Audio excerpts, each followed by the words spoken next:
So congratulations, Terence. Thank you, sir. Day today, finally. Yes.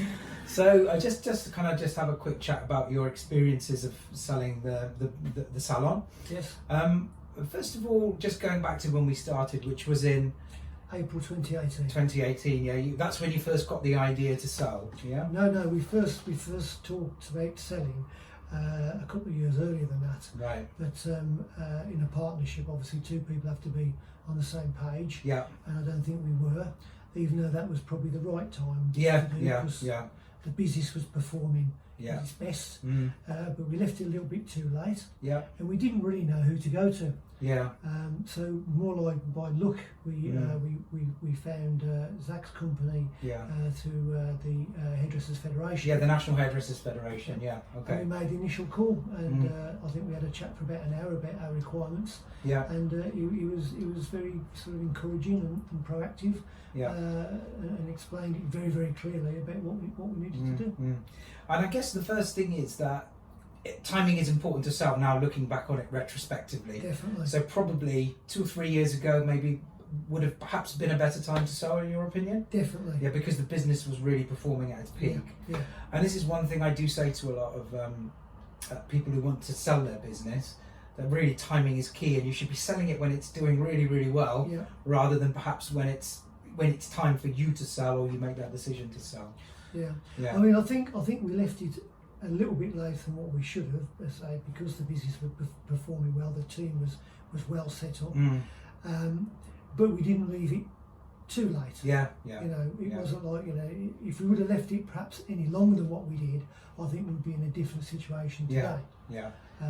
Okay. And I remember we had kind of 2 or 3 parties that were kind of interested. And talk to me a bit about them, how you felt that was, how you felt. What sort of standard of buyer we put in front of you? Well, I think that everybody thinks their business is going to be very attractive to everybody. But as you go into the process, you realise that, whereas it's been very good for you as an owner, it's probably not necessarily going to be as good for who buys it. Yeah. So it's a different scenario. So the quality of people that were afforded to us were of the highest quality. Great. And I'm sure there was a lot of people who never even saw the details who were interested, which saved us an awful lot of time and effort trying to sort through suitable people in the first place. Yeah. Because we had some interest from an international company. Yes. And then we had some interest from a London-based company. Yes. Who eventually didn't buy it, not because of the business, but strategically it wasn't in the right location for them. And then we had this particular company, Bright Beauty, isn't it? Brighter Beauty. So how have you found that process? I mean, I know it was pretty elongated. How did you find that? It was tough, wasn't it? Tough going. Yes, it was, but that was not necessarily, it was probably our fault that it was tough. In so much as that where we started doing this, it would have probably been good to talk to Zach perhaps a year before we actually did, to look at the business before we put it on the market. Because some of the things we were already in there should have probably been taken out. It would have made it much cleaner, much more attractive for potential buyers. But we only realised this as we went forward in the situation.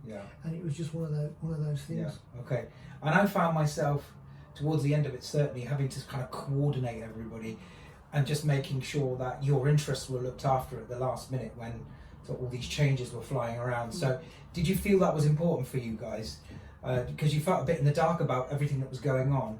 We did. I mean, we were sort of, we were in touch regularly with Zach, and communication. I'm going to miss our morning, daily morning chats. We can still do it.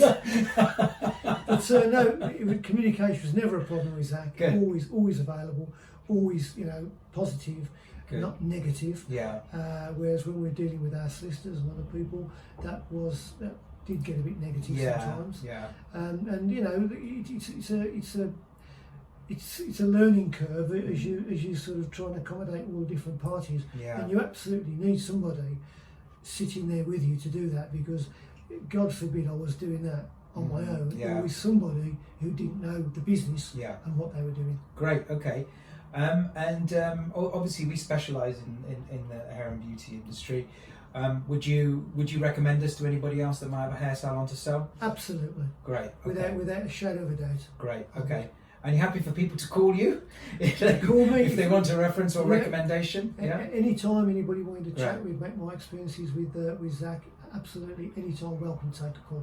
Great. But if you do decide to proceed with Zach, you're in very safe hands, and I would think you'll be more guaranteed a successful outcome with rather than without. Okay, great. Thank you very much. Okay, thank you, Zach. Congratulations again. Thank you. Thank you. That's all right.